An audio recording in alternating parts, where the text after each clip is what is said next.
नमस्कार दोस्तों, stock market studies में फिर से एक बार आपको बहुत बहुत स्वागत है। तो आज मैं फिर से आपके सामने कुछ इंपॉर्टेंट कंपनी का अपडेट शेयर करने वाला हूं, तो इस वीडियो को पूरा लास्ट तक देखना और अभी तक अपने चैनल को सब्सक्राइब नहीं किया तो जरूर कर लेना। तो चलो देख लेते हैं कौन सा कंपनी है इस वीडियो के अंदर। फर्स्ट जो कंपनी है जिसके बारे में चर्चा करूँ उसका नाम आप देखेंगे, उसका नाम है हैप्पीस माइंड एंड टेक्नोलॉजीज। देखिए, हैप्पीस माइंड एंड टेक्नोलॉजीज के बारे में डिस्कशन करूँ तो बेसिकली एक ऐसा कंपनी है जिसका आज जिस तरीके से ग्रोथ है वो बहुत स्लो हो चुके हैं। क्यों? क्योंकि पहली बात, कंपनी एक आईटी कंपनी है, एक आईटी सॉल्यूशंस कंपनी है। तो आईटी सर्विसेज जितने सारे कंपनीज है उसका हालत थोड़ा सा बिगड़ चुके हैं। मतलब क्या है, उस सारे कंपनीज के हालत थोड़ा सा बिगड़ चुके हैं। इसका कहने का मतलब यही है कि जो आईटी कंपनीज है उस आईटी कंपनी के ऊपर एक चीज को नोटिस करना कि कंपनीज के जो डेटा अपडेट है वो मैं बता दूं। देखिए, कंपनी का वैल्यूएशन थोड़ा सा मुझे हाई लगा। कितना हाई है? अगर मैं इंडस्ट्रीज पी रेशियो से कंपनी का पी रेशियो कंपेयर करूं तो ऑब्वियसली यहाँ पे हाई देखने को मिला। अगर कंपनी का खुद की पी रेशियो कंपेयर करूं तो एक टाइम कंपनी का पी रेशियो चला गया था 140 के ऊपर और आज कहाँ पे है? 50 के आसपास है। तो एवरेज 5 साल की जो एवरेज पी रेशियो है वो ठीक ठाक है। मतलब कंपनी का खुद के पी रेशियो ठीक है, कंपनी के इंडस्ट्रीज पी रेशियो हाई है। तो इस चीज़ों को पहले समझिए कि कंपनीज के ऊपर जो डेटा है उस डेटा के हिसाब से बात करो। कंपनी के डेप्थ ऑफ इक्विटी के बारे में बात करो तो कंपनी का डेप्थ ऑफ इक्विटी ना के बराबर है। अगर कंपनी के इंडस्ट्रीज के बारे में बात करो तो कंपनी के इंडस्ट्रीज पी रेशियो 0.31% के आसपास है। कंपनी के आरओसी आरओई दोनों ही बेस्ट देखने को मिला। अभी कंपनी की एनुअली इनकम 250 करोड़ के आसपास है। प्रोमोटर के पास होल्डिंग कितना है? 50%। तो ओवरऑल ये जो पॉइंट्स है, इस पॉइंट के हिसाब से अगर देखा जाए तो कंपनी के ऊपर एक अच्छा खासा गुड पॉइंट्स देखने को मिला। तो कंपनी के ऊपर जो क्वार्टर रिजल्ट है, इस बार रिजल्ट किस तरीके से हुआ अगर देखेंगे तो लास्ट कुछ फ्यू क्वार्टर्स का जो डेटा है, लास्ट जो फ्यू क्वार्टर का जो सेल्स है, इस क्वार्टर के सेल्स के बारे में बात करो, कंपनी का सेल्स ऑब्वियसली पॉजिटिवली ग्रोथ हुआ। अभी एक्सपेंस को कंपनी मेंटेन्स किया, उसके बाद कंपनी का नेट प्रॉफिट अगर देखा जाए तो कंपनी का नेट प्रॉफिट ऑब्वियसली एक पॉजिटिवली ग्रोथ हुआ। 36 से 52 बना, उसके बाद 58 बना, उसके बाद 67 to 2 बना। मतलब नेट प्रॉफिट अलग लेवल में यहाँ पे ग्रोथ देखने को मिला है। बेस्ट तरीके से कंपनी के यहाँ पे नेट प्रॉफिट देखने को मिला। तो मुझे लगता है जो सिचुएशन यहाँ पे बना है उस सिचुएशन के बेसिस में कंपनी एक अच्छा खासा बूस्ट होने वाला है, एक अच्छा खासा ग्रोथ करने वाला है। अभी इस कंपनी के ऊपर बैलेंस शीट के बारे में बात करूँ तो अगर देखा तो कंपनी के जो रिजर्व है वो बढ़ता हुआ देखने को मिले और कंपनी के जो बोरिंग्स है वो भी यहाँ पे बढ़ता हुआ देखने को मिले। मतलब रिजर्व और बोरिंग्स बेस्ट तरीके से यहाँ पे देखने को मिले हैं। अभी कंपनी के ऊपर CWIP के बारे में बात करूँ तो ना के बराबर है CWIP।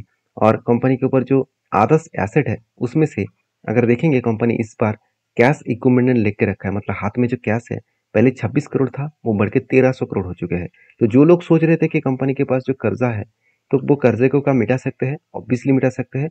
इस जितना कर्जा कंपनी लिया उससे दुगुना ज्यादा कंपनी के हाथ में कैश है, वो इजीली खुद के कर्जे को मिटा सकते हैं। तो सारे पॉइंट्स यही इंडिकेट कर रहे हैं कि कंपनी में कितना बूस्ट आने वाला है। इसीलिए देखिए, म्यूचुअल फंड ने खुद के होल्डिंग को बढ़ा दिया और एफएस के पास पहले जो होल्डिंग था उसी तरीके से होल्डिंग्स अभी भी देखने को मिला है। तो ओवरऑल इस कंपनी के जो टेक्निकली चार्ट पैटर्न बना है उसके बारे में चर्चा करूँ तो एक देखिए रेंज बना।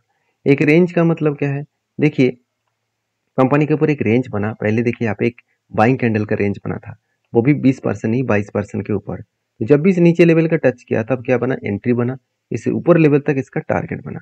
मतलब बेस्ट तरीके से एंट्री बने हैं और उसी बेसिस में यहाँ पे टारगेट बना जा रहा है।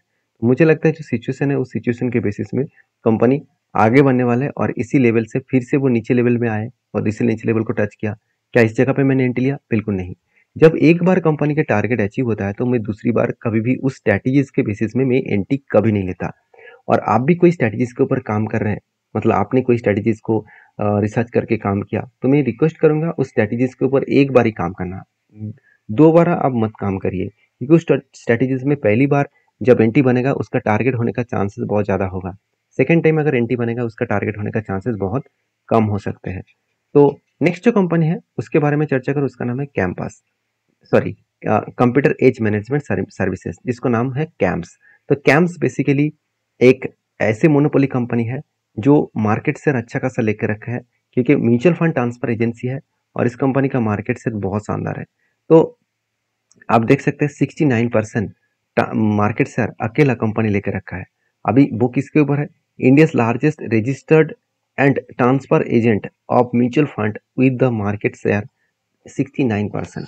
मतलब बेस्ट तरीके से कंपनी मार्केट से लेके रखा है। तो मुझे लगता है ये जो सिचुएशन है उस सिचुएशन के बेसिस में देखा है तो कंपनी के ऊपर अच्छा खासा यहाँ पे कंपनी का मार्केट शेयर देखने को मिले है।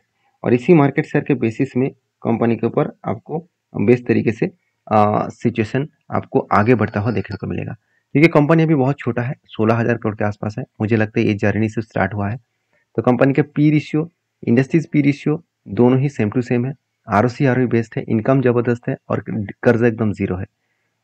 अब एक बात मुझे कहना पड़ेगा कि कंपनी के प्रोमोटर के पास होल्डिंग पहले था, अभी होल्डिंग जीरो है। क्यों जीरो है?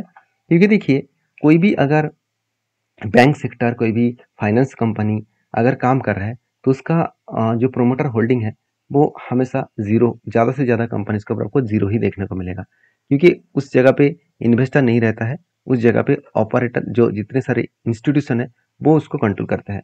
इंस्टीट्यूशन के बारे में बात करूँ तो म्यूचुअल फंड के पास कितना होल्डिंग है वो सबसे पहले मैं आपको दिखाऊंगा। तो म्यूचुअल फंड के पास होल्डिंग देखिए, पहले एकदम 3.5% होल्डिंग था, वो आज बढ़ के हो चुके हैं 12.5%। और एफएस के पास सिर्फ 28% होल्डिंग था, अभी वो बढ़ के हो चुके हैं 35% के आसपास। तो ऑब्वियसली एक अच्छा खासा होल्डिंग्स म्यूचुअल फंड के माध्यम से और इंस्टीट्यूशन के माध्यम से देखने को मिला। अभी दो गुड पॉइंट्स मैं इस कंपनी के बारे में शेयर करूंगा। पहली बात, जो लोग सोच रहे हैं कि कंपनी की क्या हालत ठीक है, ऑब्वियसली कंपनी का बेस्ट तरीके से रिजल्ट आपको देखने को मिला। एक्सपेंस कंपनी मिटाने के बाद कंपनी का नेट प्रॉफिट 60 करोड़ से 70 बना, 70 से फिर से 70 बना, अभी 103 बना। तो कंपनी फर्स्ट टाइम 103 करोड़ तक क्रॉस ओवर किया है। तो मुझे लगता है बेस्ट तरीके से कंपनी का नेट प्रॉफिट देखने को मिला। अभी बेस्ट तरीके से नेट प्रॉफिट का मतलब है कंपनी यहाँ से एक अच्छा खासा जर्नी और अच्छा खासा गुड अपडेट यहाँ पे हमेशा देता रहता है। तो इसी कारण के वजह से कंपनी का बैलेंस शीट भी अच्छा खासा मेंटेन हुआ। कर्जा पहले ज़्यादा था, 100 करोड़ के ऊपर था, आज 96 है, मतलब कंपनी का कर्जा कम हुआ। अभी एज ए इन्वेस्टर इन्वेस्टमेंट के बारे में बात करूँ तो इन्वेस्टमेंट हमेशा 200 करोड़ से बढ़ के 400 करोड़ बन चुके हैं। तो इन्वेस्टमेंट भी बढ़ चुके हैं।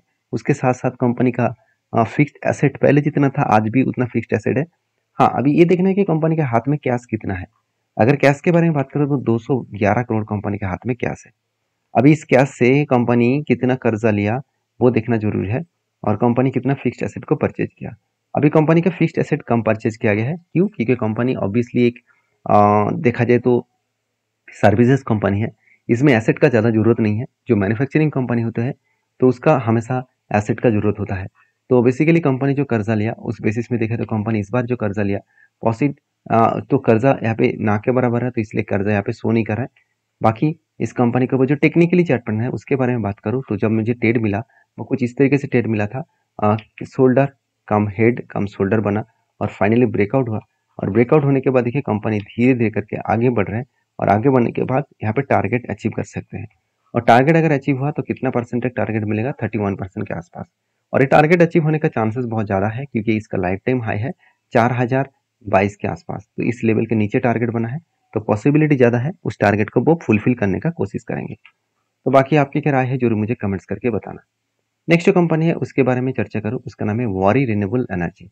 तो वारी रिन्यूएबल एनर्जी देखिए, गवर्नमेंट जब वापस आए, मतलब बीजेपी गवर्नमेंट जब वापस आए, मोदी जी ने फर्स्ट जो मतलब प्रेस कॉन्फ्रेंस रखे और उन्होंने वहाँ पे जो कहा कि जो रेन्यूएबल एनर्जी है उस सेक्टर अभी बहुत ज़्यादा बूस्ट होने वाला है क्योंकि रेन्यूएबल इंडस्ट्रीज के ऊपर सबसे ज़्यादा काम करेंगे और इंडिया को रेन्यूएबल इंडस्ट्रीज में वर्ल्ड के रैंकिंग 1 में पहुंचाएंगे।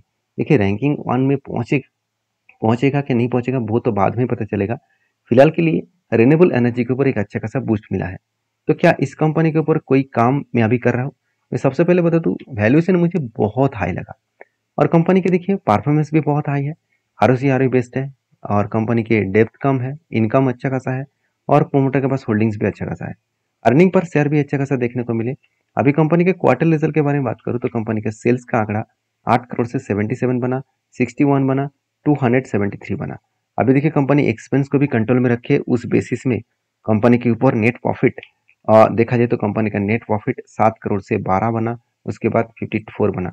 मतलब कंपनी का नेट प्रॉफिट लगातार कंपनी का ग्रोथ होता देखने को मिले। अभी एज ए इन्वेस्टर प्रोमोटर से लेकर एफएसडीएस पब्लिक के हिसाब से आपको इन्वेस्टमेंट देखा जाए तो सिर्फ इंस्टीट्यूशन के पास होल्डिंग नहीं है, सिर्फ पब्लिक और प्रोमोटर के पास ही होल्डिंग्स है। ऐसा क्यों? क्योंकि इस कंपनी का अगर चार्ट को देखेंगे तो आपको पूरा का पूरा डेटा क्लियर हो जाएगा। क्योंकि जब से कंपनी कोविड के बाद जब रिन्यूएबल एनर्जी का ग्रोथ आया, तब इस कंपनी कहाँ से कहाँ तक जर्नी की आप देख सकते हैं। इसका टोटल जर्नी और पीरियड के बारे में मैं चर्चा करूँ तो ओवरऑल कंपनी कितना रिटर्न जनरेट करके दिया। अगर मैं ओवरऑल इसके रिटर्न के बारे में बात करूँ तो कंपनी 95,000% का रिटर्न दे चुकी है। मतलब कंपनी 100 टाइम्स, सॉरी 100 टाइम्स नहीं, ऑलमोस्ट ऑलमोस्ट 1000 टाइम्स यहाँ पे रिटर्न कंपनी देने वाला है। तो 1000 गुना कंपनी रिटर्न देने वाला है। तो इस तरीके से कंपनी कैपेबिलिटी दिखा चुकी है। अभी फिलहाल के लिए इस कंपनी के ऊपर क्या है, फिलहाल के लिए देखिए कंपनी का जो वोलेटिलिटी है, इस तरीके से वोलेटिलिटी के ऊपर मैं काम कभी नहीं करता हूँ। देखिए कोई भी अपर सर्किट लोअर सर्किट के ऊपर मैं काम कभी नहीं करता हूँ। हाँ, मुझे बहुत सारे दोस्त ने कमेंट किया, तो उस बेसिस में इस वीडियो में आपके साथ लेके आया हूँ। एज ए इन्वेस्टमेंट पर्पस में इस कंपनी के ऊपर आप जरूर स्टडी करिए। एज ए ट्रेडिंग पर्पस में मुझे लगता है इस तरीके से कंपनी से दूरी रहना ठीक है, क्योंकि जहाँ पे अपर सर्किट लोअर सर्किट लगेगा उस जगह पे आपका बाइंग सेलिंग नहीं होगा, तो उस जगह पे आप बुरी तरीके से फंस सकते हैं। तो बाकी आप समझदार हैं, समझदारी से काम लीजिए, क्योंकि इस कंपनी के ऊपर जो फाइनेंशियल डिटेल्स है वो पॉजिटिव है। यही बात देखकर मैं इस तरीके से बातचीत किया हूँ। बाकी मेरे इस कंपनी के ऊपर अभी भी कोई भी निवेश नहीं है, चाहे इन्वेस्ट हो चाहे वो ट्रेडिंग हो, क्योंकि इस कंपनी के ऊपर बहुत ज़्यादा वोलेटिलिटी है, तो इसलिए मैं इस कंपनी से दूर रहता हूँ। तो नेक्स्ट जो कंपनी है उसके बारे में बात करूँ, केसी इंडस्ट्रीज लिमिटेड, तो जो बेसिकली एक छोटा सा कंपनी है। कंपनी की फेस वैल्यू 10 रुपये है। तो कंपनी जल्द से जल्द आपको स्प्लिट एंड बोनस का अनाउंसमेंट करने वाला है। तो बोनस जो देने वाला है 4:1 रेशियो का, और ये भी बताया जा रहा है कि अगर कंपनी स्प्लिट स्प्लिट भी लेके आए तो कंपनी 1:10 रेशियो का भी स्प्लिट लेके आने वाला है। तो क्योंकि इसका प्राइस बहुत हाई है, उस बेसिस में कंपनी स्प्लिट एंड बोनस लेके आने वाला है। तो ये अपडेट अभी तक फाइनली नहीं हुआ, तो जब अपडेट आएगा तो मैं आपके साथ शेयर करूंगा। तो ये वीडियो टोटली एजुकेशन पर्पस में था। मेरे तरफ से कोई भी बाय एंड सेल का रिकमेंड से नहीं है। अगर काम करना है सारी चीज़ों को समझ कर सीख कर करिए। तो मिलते हैं नेक्स्ट वीडियो में, तब तक के लिए धन्यवाद।